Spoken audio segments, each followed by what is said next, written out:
truth research and statistics about the Tigers, Lions, Red Wings, Pistons, Wolverines, and Spartans. Subscribe to its YouTube channel at the Michigan Sports Truth Podcast and listen to it in audio form wherever you get your podcasts. Follow it on X, Instagram, Threads, and TikTok at Michigan_Truth, and like its Facebook page. Also check out our website, the Michigan Sports Truth Podcast.code80x.me, and donate to the Michigan Sports Truth Podcast for Autism on GoFundMe, and know the truth.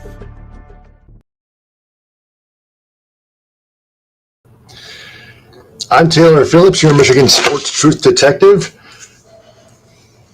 detecting all Michigan sports teams: Tigers, Lions, Red Wings, Pistons, Wolverines, and Spartans.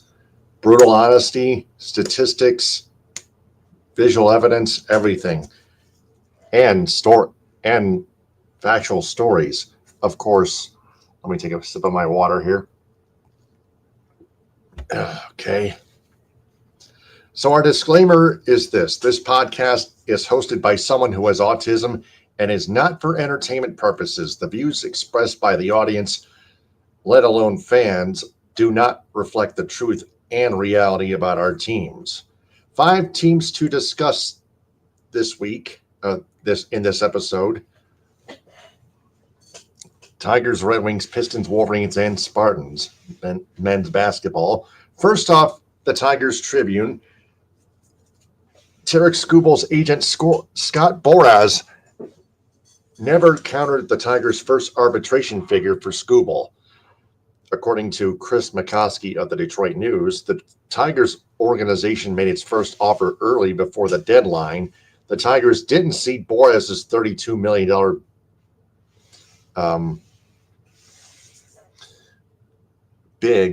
not big, but let me dig up the article again. I'm sorry.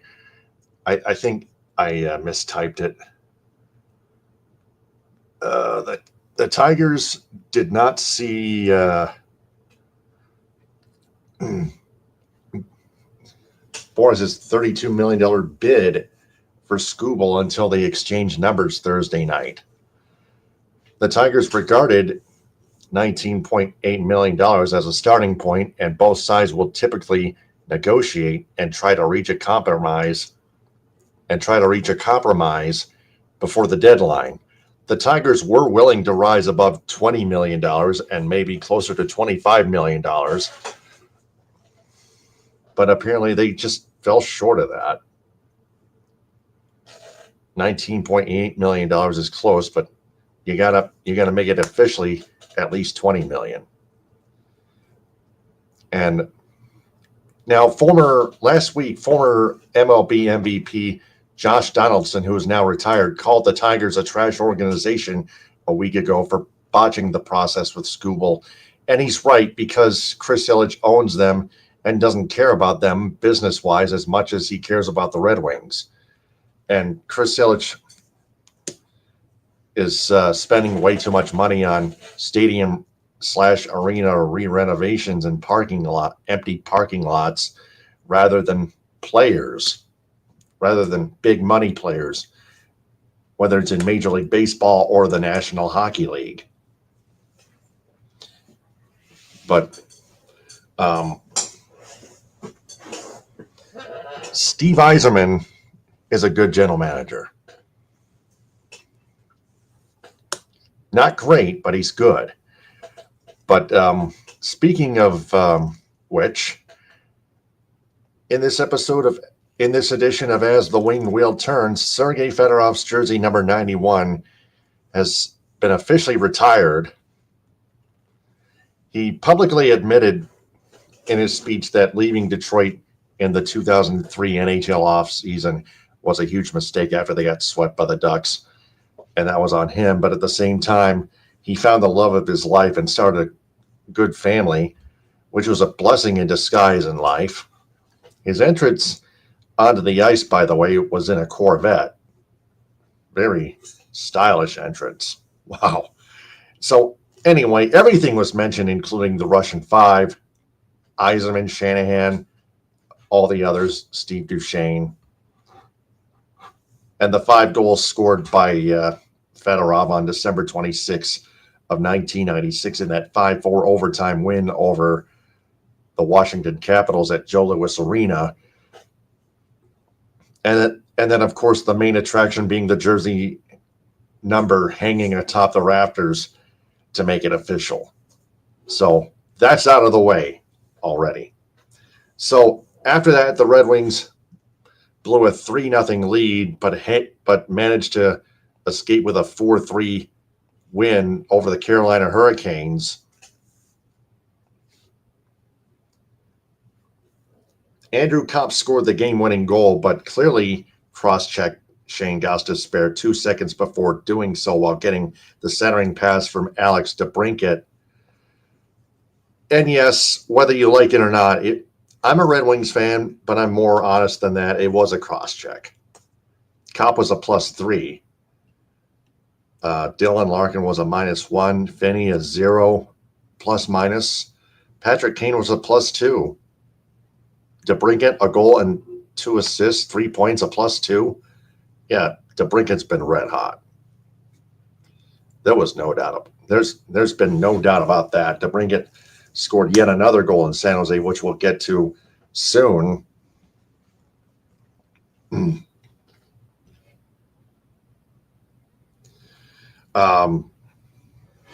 Sherratt, terrible high sticking penalty, which created the 5-on-3. Stupid. And the Hurricanes capitalized and tied the game at 3. Clearly a high stick.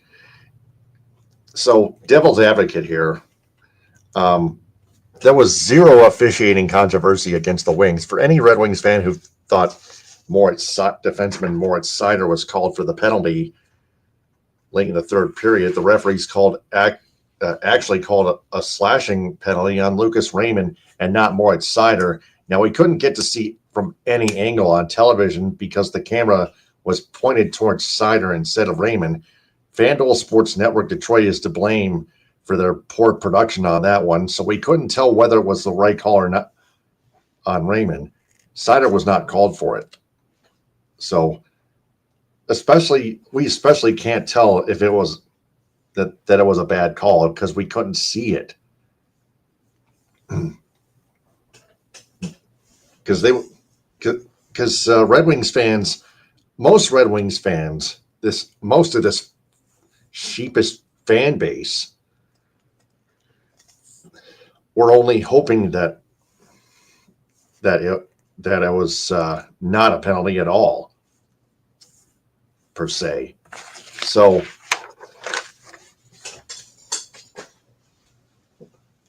Seider thought it was a penalty on him, but they called Lucas Raymond for it.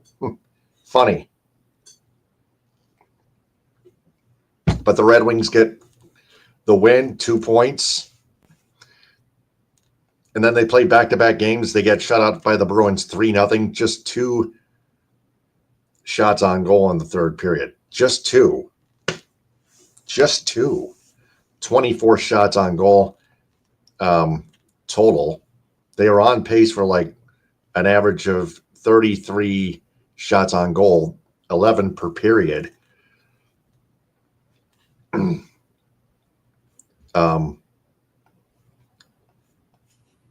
Jeremy Swayman, of course, got the shutout. 41 shots on goal by the Bruins, 24 saves, of course. Just very, very little, if not zero, effort in that third period by the Red Wings, of course. Take a look at the minuses for the Red Wings.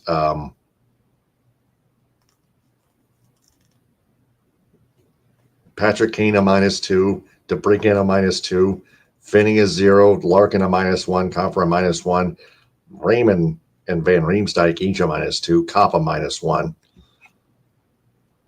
Ben Sherratt a -2, of course. Yep. Sandin Pellikka -2, Seider a -1.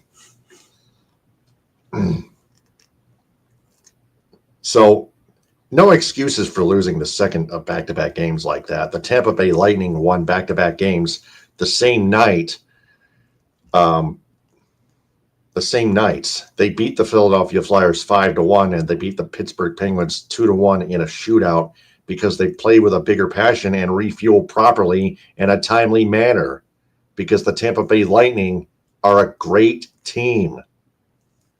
They are elite. They usually have been elite, and they will continue to be the Tampa Bay Lightning. The Red Wings, they're progressing. They're not quite at the elite level yet. They just have to keep working their way up. They're good, but not quite that great yet. So the Red Wings have to put away their excuses. That their fan base has to put away the excuses that they were tired. This is the NHL. Get over it, okay? Refuel properly, play with a bigger passion, and refuel in a timely manner, okay? Get plenty of rest too. Just a little constructive criticism. The NHL is supposed to be hard. Get over it. Get used to it. And then the Red Wings beat the San Jose Sharks 4-2. Bouncing back, Marco Polo Casper finally got a goal. It was on an empty net. He got an assist. He was a +2. Got an assist on the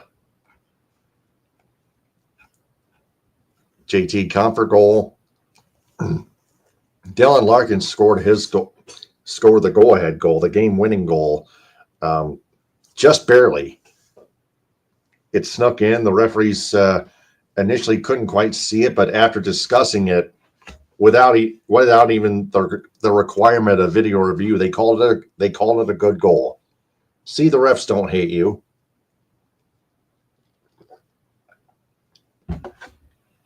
Officiating goes both ways. They got it right after discussing it, after conferring. So yeah, to bring it, as I mentioned before, another goal on the power play was a wide open net. Man, I saw that one live. Lucas Raymond getting another assist. JVR, 2 assists. James Van Riemsdyk. That's what JVR stands for, of course.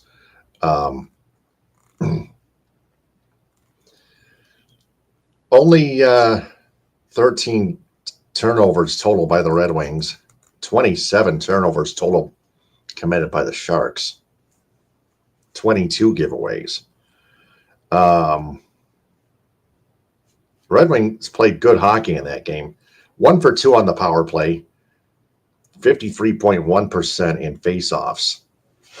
25-22 shots on goal, Red Wings in favor.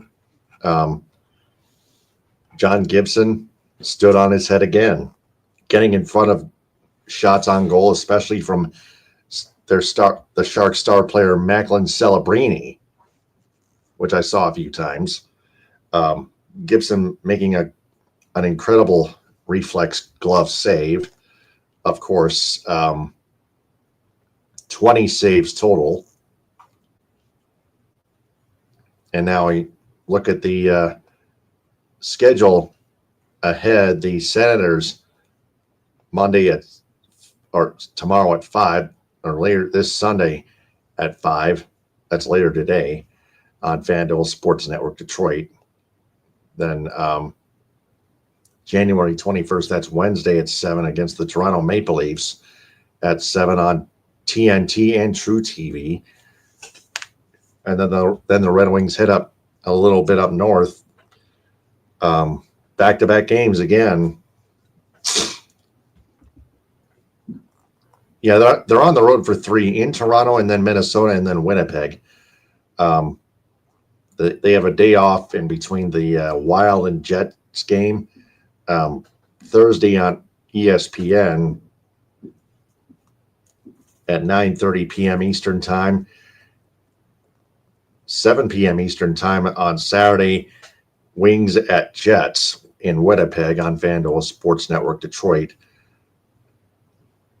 And then the Red Wings head back home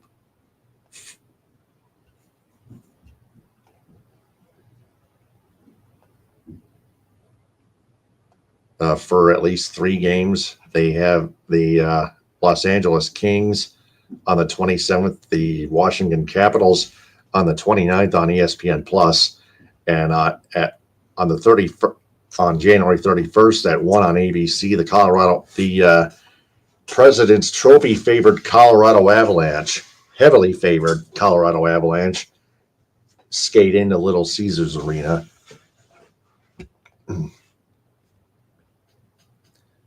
On Monday, the Red Wings head to Denver to rematch with the Avs at 9 on February 2nd. That's Groundhog Day.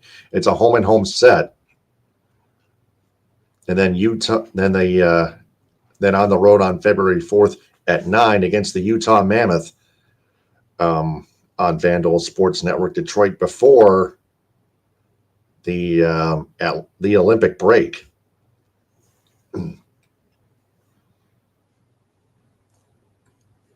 Wow, that's a long 3-week Olympic break before the Red Wings head to Ottawa and then Carolina on the 26th and 28th.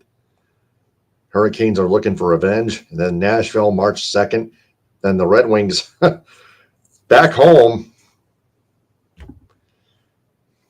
on March 4th against the Vegas Golden Knights at 7 on Vandal Sports Network Detroit. And the Florida Panthers at home at 7 on Vandal Sports Network Detroit on the 6th, Friday, March 6th. So can't wait for all this. Can't wait for all these. So now we look at the standings.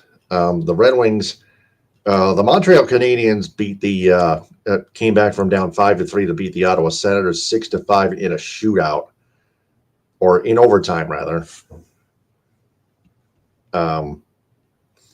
So the Canadiens are just 1 point away from the Red Wings and Lightning. The Lightning hold the tiebreaker at 62 points each, 29-13-4. The Red Wings are 29-16-4. That's 3 more regulation losses than the Lightning.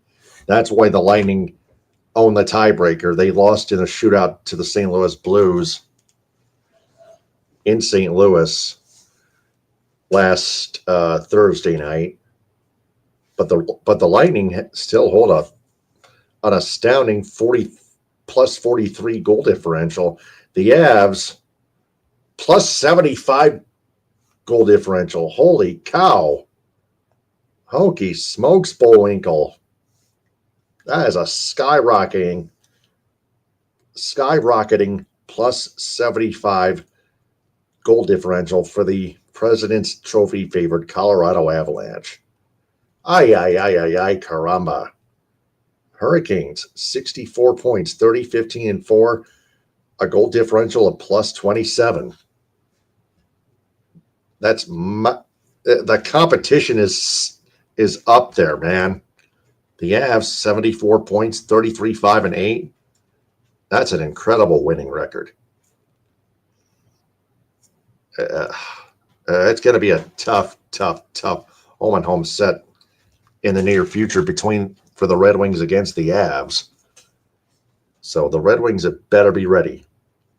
Yeah. So the Avs have a very powerful offense, and John Gibson, Todd McClellan, the head coach, needs to start John Gibson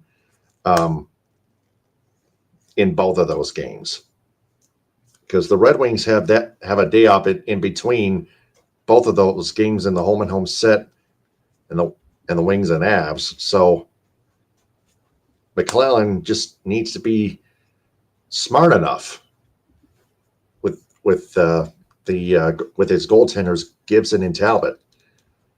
So that's another episode of As the Wing Wheel Turns. And now the Pistons post. The Pistons bounce back. They get their four injured starting players back. They beat the Phoenix Suns 108-105. First off, let's take a look at that. They came back from down 16 points. They're down 16 points. Holy cow. Take a look at the summary. Yeah. Pistons held the Suns to just 15 points in the fourth quarter.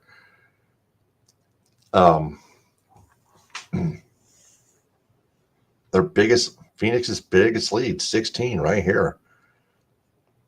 10 lead changes, though. Wow. Points in the paint, 44-30 Pistons.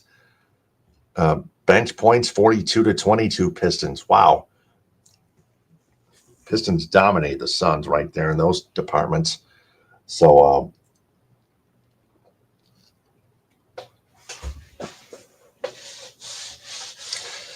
the Pistons weren't doing too great until that defensively until that fourth quarter. Cade Cunningham, very concerning, but he was coming off a wrist contusion. And as a result of that, he wound up with 10 points, plus 9, but a 3 out of 16 shooting night. Terrible. 0 for 7 from 3, 4 for 9 from the free throw line. Jalen Duren, though, 16 points, 18 rebounds, 8 of 13 shooting. 0 for 1 from the free throw line.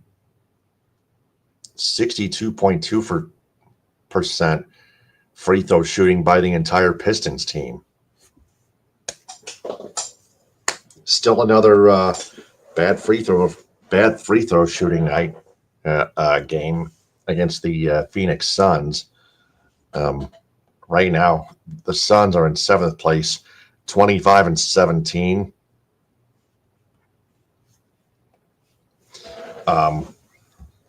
Duncan Robinson was the only hot shooter for the Pistons in that game. One of the only 2 hot shooters in the game. 7 of 12, 19 points, 4 of 7 from 3, 57.1% from 3. But 1 for 3 from the free throw line. Jesus Christ. Ron Holland, 5 and 9 from the stripe. 11 points, up minus 12. Isaiah Stewart, a minus 25. Plus a technical foul, 2 points. 4 rebounds, 2 blocks. That's all. 0 for 2 shooting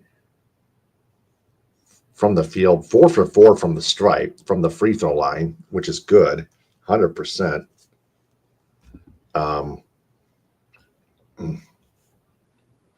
6 Pistons in double figures. Ron Holland, 11 points. Jay Nimey, 15. Tobias Harris, 16 points. 6 of 11. Yeah, so that's 3 hot shooters for the Pistons in that lineup. Over 2, though, from 3. So Duncan Robinson, Jay Nimey, 3 for 5 from 3. So Robinson and Ivy were shooting hot from 3, but the only 2 Pistons players shooting very well from 3, from 3-point range from behind the arc. But the entirely 28.1% three-point shooting, 46.9 from the floor. Grayson Allen for the Suns, 33 points, but a minus 10. Not very good defensively, to say the least. A win's a win, but the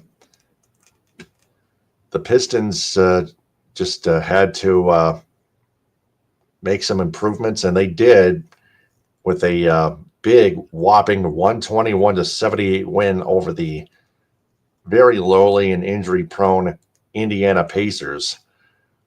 Everyone was a plus except for Karis LeVert with a 0 plus minus, but LeVert was one of 5 Pistons players total, including 2 from the bench, in double figures with 10 points. Cade Cunningham, as we get back to him, a little better, 16 points, 6 of 14 shooting, 2 for 3 from 3, 2 for 2 from the free throw line, 100%, which is much better. Thank goodness. Improvement is good. So Cade Cade Cunningham just needs to keep working his way back up because he knows he's even better than that, too. Duncan Robinson, 16 points, 6 of 9, 4 of 6 from 3. No free throw attempts, which is odd. Jalen Duren, 15 points, 6 of 12, 3 for 5 from the free throw line, which is not too terrible, but still could be better. Javonte Green, 6 of 9, 4 of 6 from 3. No double-figure rebounds except Jalen Duren, 8 rebounds. That's pretty much it. Isaiah Stewart, 7 points, or 7 rebounds, 7 points. Asar Thompson with just 7 points, 6 rebounds. Tobias Harris, 7 points, 5 rebounds. Duncan Robinson, a plus 40. Wow. Jalen Duren, a plus 30. Asar Thompson, a plus 29. Tobias Harris, plus 27. Cade Cunningham, plus 31. Ron Holland, plus 18. Isaiah Stewart, plus 20. Yeah, I go on and on. But 7 Piston players in double figures and plus minuses. Holy cow.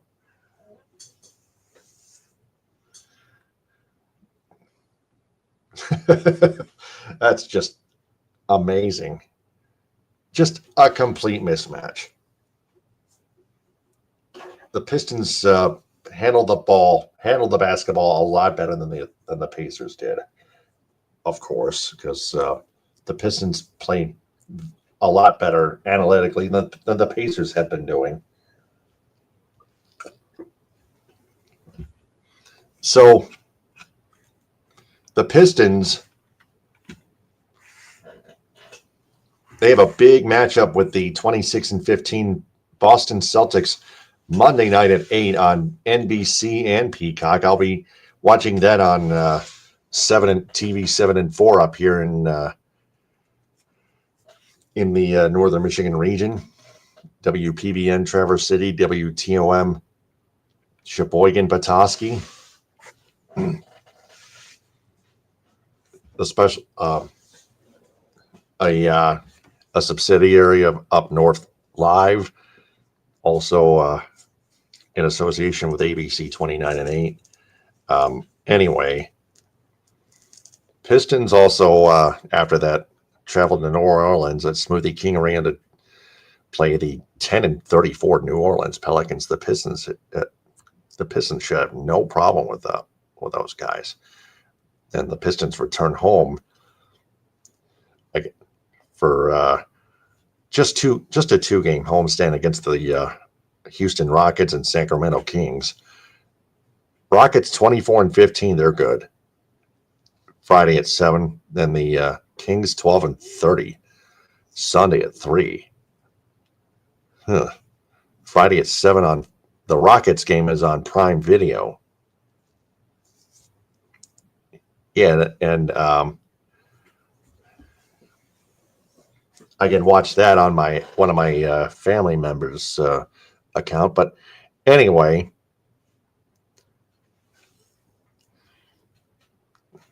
Pistons on the 27th head to Denver to play the 29-13 Denver Nuggets, Nikola Jokic. Then the rematch with the Suns Thursday the 29th at 9. Take a look at the full schedule. And then the Golden State Warriors Friday, January 30th at 10. Steph Curry.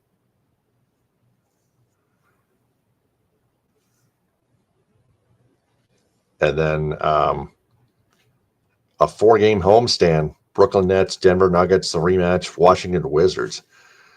And then the New York Knicks. Take a look at the Knicks real fast. The Knicks, 3rd place, 25-17. Hold on a second. The Wizards, let's check them out. Oh, man, 10-31. Ugh, awful.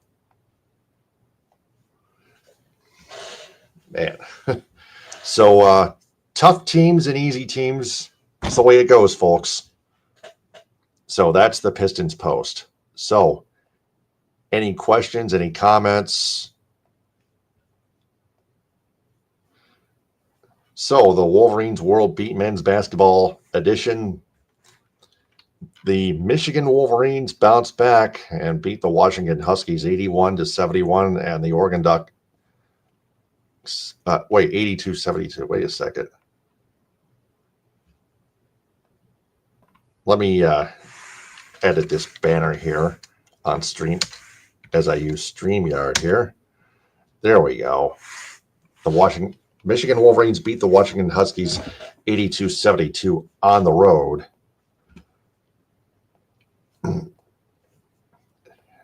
Clicked on the wrong thing here. Okay. Now I got it.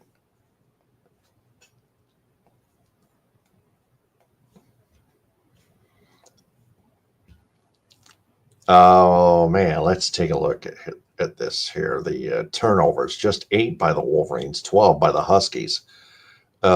Michigan just kept Washington in check.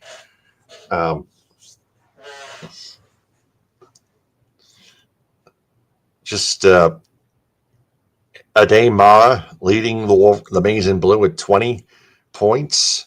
Marez Johnson Jr., 16 rebounds, 11 points.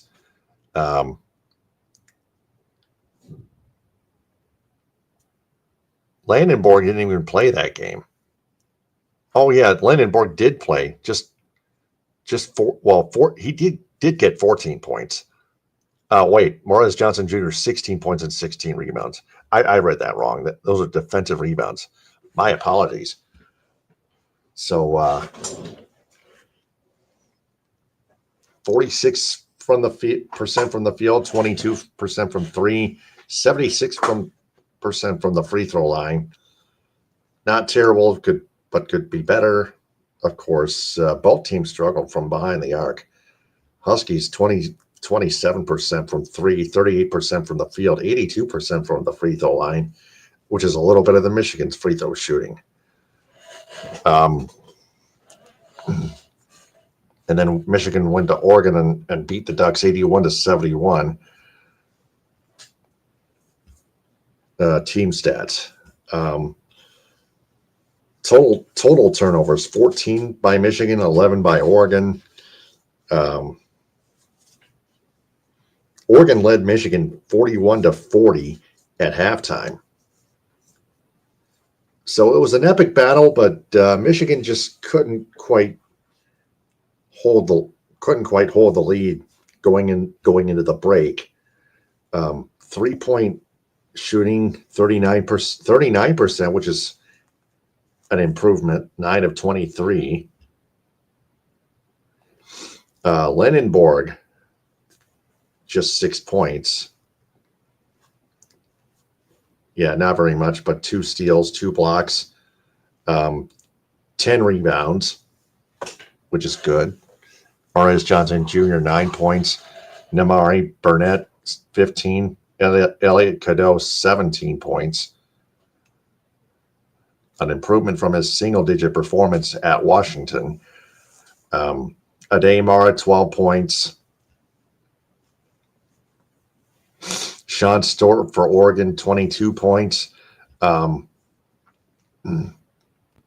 Ducks, the Wolverines outshot the Ducks 49% to 42% from the field, and 39% to 33% from the free throw line, 73% to 69% from the free throw line. Wow.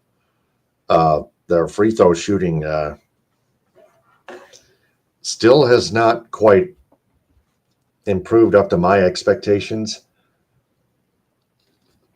I'm not asking for perfect free throw shooting. Everyone's human, but this needs to improve.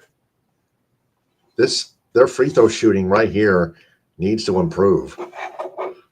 The Michigan Wolverines, but they improved to 16-1. Some pros and just breaking down some pros and cons. I'm being honest. That was on NBC. The Wolverines head back home and play the Indiana Hoosiers That's on Tuesday at 7 on Peacock. Indiana is 12-6, but 3-4 in the Big Ten. Michigan State dominated those Hoosiers 81-60, which we'll get to in a bit. Then this is a 3-game homestand coming up against the Hoosiers, the Ohio State Buckeyes, Friday at 8 on Fox, and then next week, Tuesday at home against Nebraska at 7 on Peacock. So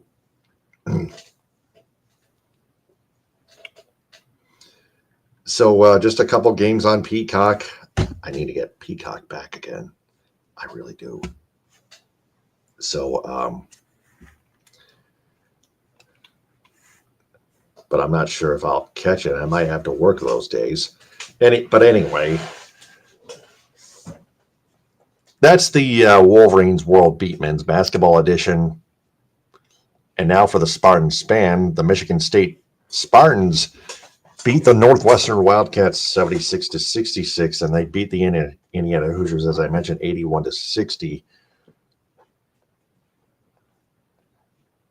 So let's just go ahead and take a look at those while we can. Carson Cooper, 18 points, 9 rebounds. Jeremy Fears, just 5 assists. Not very many assists in that game. Just take a look at the box score. 6 turnovers by the Wildcats, 15 turnovers by the Spartans. That is not good. But points. Carson Cooper, 18 points. Jackson Kohler, 15 points. Jeremy Fears, 15 points. Just 3 Spartans in double figures. 49% from the field, 28% from behind the arc, 70% from the free throw line. Now take a look at Northwestern. Nick Martinelli, 28 points. Trey Singleton, 3. Yeah, just Martinelli was the only Wildcat in double figures. Just 28 points, though. Wow. Was he not covered or something like that? 8 of 11. But Northwestern shot 38% from the field, 23% from behind the arc, and 80% from the free throw line, which is better than MSU's 70%.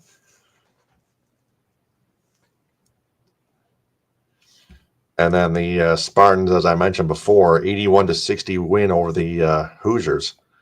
Jeremy Fears Jr., new career high, 23 points. A slight improvement from the in free throw shooting, 79%, 51% from the field, 31% from the 31% from 3 from deep, compared to Indiana's 32% from 3. Just 1% off, 1% apart. 43% from the field, 73% from the stripe for the Hoosiers. Lamar Wilkerson, 19 points, the only Hoosier in double figures. Spartans held each of their opponents to just one player in double figures each. Not bad. And then they beat the Washington Huskies on the road, 80-63. The Washington Huskies have been struggling. 2-5 in the Big Ten. Spartans 6-1. Jeremy Fears, 19 points. Carson Cooper with 10. Jackson Kohler with 7. Kerr Teng with 11 off the bench. Hans Steinbach, 17. Zoom Diallo with 18 for Washington. Frank Kepnang with 13. That's pretty much it. Nobody else scored up. Everybody else scored up to 5, including Bryson Tucker. Wow. The Huskies shot just 16% from behind the 3-point line. From behind the 3-point arc. Wow. That is terrible. That's why the Huskies lost. Oh my God. Everyone shot only nailed 0 to 1 3-bomb each. Bryson Tucker, 1 for 4. Zoom Diallo, 1 for 3. Quimari Peterson, 1 for 5. Hans Steinbach, 0 for 2 from 3. Jacob Ognasevich, 0 for 1 from 3. JJ Mandaquit, 0 for 1. Wesley Yates III, 0 for 3 from 3. Just 4 points total. Just ugly. Now for MSU, 32% from 3. Kurt Tank, 3 for 5. He was the only hot shooter from behind the arc for MSU. And thus the only hot shooter in the game overall on either team from 3. 3 for 8. Plus 2 for 2 from the free throw line, 11 points. Kurt Tang was an absolute perimeter sharpshooter in that game. So,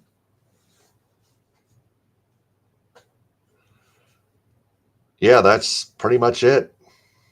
Spartans, take a look at their upcoming schedule. Home against Maryland next Saturday at noon on CBS. And they head to Rutgers on the 27th at 6:30 on FS1. Take a look at Maryland. Maryland's 0-6 in the Big Ten, 7-10 overall.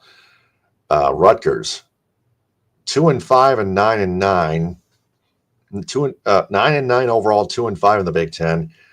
And then the first of 2 in-state rivalry matchups against the fourth-ranked Michigan Wolverines on the 30th, next week, Friday at 8 on Fox. I cannot wait to see that. I really can't. I'm going to be stoked. Next week, Friday. Just, a week from the upcoming Friday. So I got still just under 2 weeks to wait until then.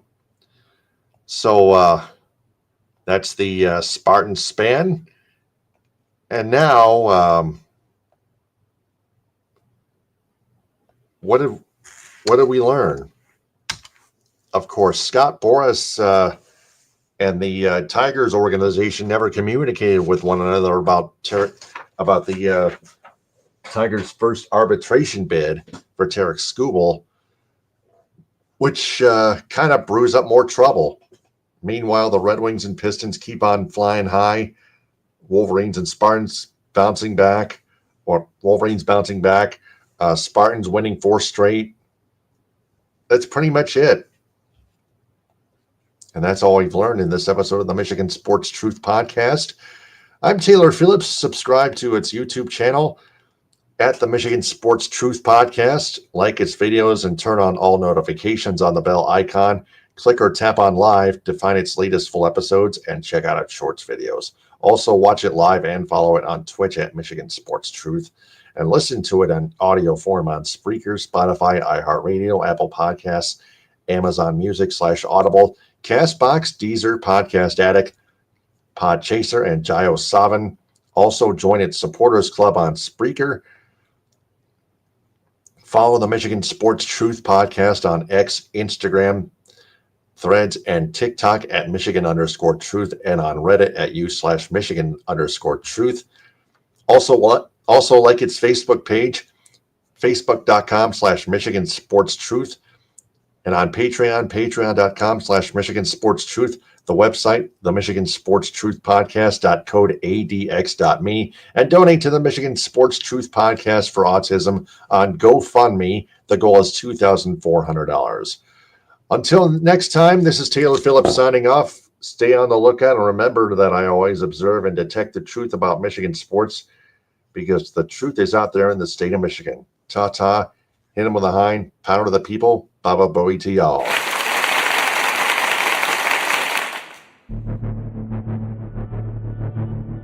High-speed internet service provided by Cherry Capital Communications in Elk Rapids. Visual wardrobe prompts provided by Creative Embroidery of Cadillac. Statewide business endorsements go to Fox Motors, Cops and Donuts, Grand Traverse Pie Company, J&H Family Stores, Positive Chimney and Fireplace, Farm Bureau Insurance, Michigan's Adventure, Alpine Chocolate House in Manistee, Boyne City, Gaylord, Plymouth, and Sault Ste. Marie, Hudsonville Ice Cream, Grandpa's Mini Donuts, Rally House Michigan and Rally House Detroit, Tom's Food Markets, Beacon and Bridge, Fago Soda, Detroit Wing Company, Simply Delightful, JR's All-Star Haircuts for Men, Tropical Touch Spa, Main Street Rocks, G's Pizzeria, Westco, 7 Brew Coffee, Gardner White Furniture, and BC Pizza. Metro Detroit area business endorsements go to the Annex Detroit Nightclub and its Annex Angels, Gino Surf, Avenue American Bistro, Mochi Nut Donut and Boba, the Edo Ramen House in Southfield, the Great Lakes Crossing Mall in Auburn Hills, Empire of Detroit, Modern 7 Bistro, Northville Sports Den, the Union Barber Shop in Birmingham and Ferndale, United Mobile Power Wash and Dry Ice Works in Southfield, Frothy Girl in Ortonville, Spot Truck in Dearborn and Detroit, Athletico Physical Therapy on Woodward Street in Ferndale, Detroit Pizza Company, The Blind Owl in Royal Oak, Brass Rail Detroit. Cali Tickets, call 877-225-8425 or visit CaliTickets.com. Reliance Pressure Washing, The Jagged Fork, Goodman Acker PC, Northwestern Technological Institute, Green Lantern Pizza, The Pins Bowling Center in South Lyon, Impact North in Ortonville, Vitamin Shop in Auburn Hills, Legacy Family Dental Center in Dearborn, 350 Terrace, and Hodges Subaru. Local business endorsements go to Cherry Capital Communications in Elk Rapids, The Outsider in Manistee, the Silver Dollar Pub and Grill in Roscommon, Toy Town of Cadillac and Reed City, the Landing Zone in Gaylord, the VI Grill in Suttons Bay, West Michigan Massage Therapist Emmeline. Visit zenwen.com. The B4 Foundation in Ithaca, Wexford Community Credit Union in Cadillac and Lake City, Jay's Sporting Goods in Gaylord and Clare, The Front Porch in Suttons Bay, Trout Town Tavern and Eatery in Kalkaska, the El Cilantro Taco Shop in Petoskey, Bay Mills Resort and Casino in Brinley, Fuel Up Nutrition in Clare, JNS Hamburg in Traverse City and Kingsley, United Food Service Solutions in Grand Ledge, Friendly Foodies in Alpena, the Asian Buffet in Cadillac and Traverse City, Luddington Meat Company, McBain Hardware, Vandry Home Furnishings in Cadillac, Houghton Lake, Big Rapids, and Traverse City, Pearl's New Orleans Kitchen in Elk Rapids, Rogers Food Center in Lake City, Everett, and Reed City, Herman Hiss and Company in Bay City, Fletcher's Pub and Texas Corners in Kalamazoo, the Michigan Theater of Jackson, Hooters in Saginaw, Anna's House in Grand Rapids, Coffee Beanery in Flushing, Merritt Speedway, Northport Pub and Grill, Northern Logistics, and Spicer's Boat City in Houghton Lake. Traverse City business endorsements go to Honest Eyes Optical, Moomer's Homemade Ice Cream, TC Man Cave, K1 Speed, Play It Again Sports, Erica Nita of Traverse City Real Estate, Yen Yoga and Fitness inside the Delamar Resort on Front Street, Firefly Kitchen and Bars, Traverse City Fun Running, Bergstrom's Burgers, Margarita's Grill, Wellbeing with Catherine Palms, Traverse City Comfort Advisor, by Comfort Center, Bayview Flooring, North Coast Golf Shop, Dockside Market, Anna Very Fine Foods, and Team Bob's Heating, Cooling, and Plumbing. Cadillac business endorsements go to Cadillac Grill, Cadillac Nutrition, Cadillac Horizon Books, Creative Embroidery, Michigan Coffee Company, Pro Quality Cleaners, Raven Social, Wildflower Bakery, Northern Star Event Rentals, Primo's Barbecue, Wexford Jewelers, Evolve Yoga and Fitness, Chunky Bear Coffee Roasters, The Truck Stop, Cadillac Lofts Apartments, Bigelow Supply, The Food Mafia's Let's Roll With It Rolled Ice Cream, Evergreen Resort with Curly's Bar and Grill, Cheese Tanning Salon, 5-star real estate agent Stacy Zirkle, The Pine Sports Bar and Bowling Center, Pizza Plus, Chico's Taco House, Baldwin Family Healthcare, Blue Heron Cafe, The House of Hunan, Wexford Senior Care Center, Center, Max Swings Indoor Golf, Beaner's Pizza, Cabernet Peaks, Burke's Waterfront Restaurant, the Cadillac Party Lounge, and the Sweet Shop. Lake City business endorsements go to Cuts by Melanie, the LC Tap House, Hutchinson Septic and Excavating, the Coffee Cup, It's a Denise Jewelry, To the Moon Bakery, Northern Auto Lab, Hammer's Pub and Grub, Shoreline Cafe, Rustic Hog Barbecue, Pancho Villa Mexican Grill, the AL Trading Post, and the Misaki Golf Club Golf Course.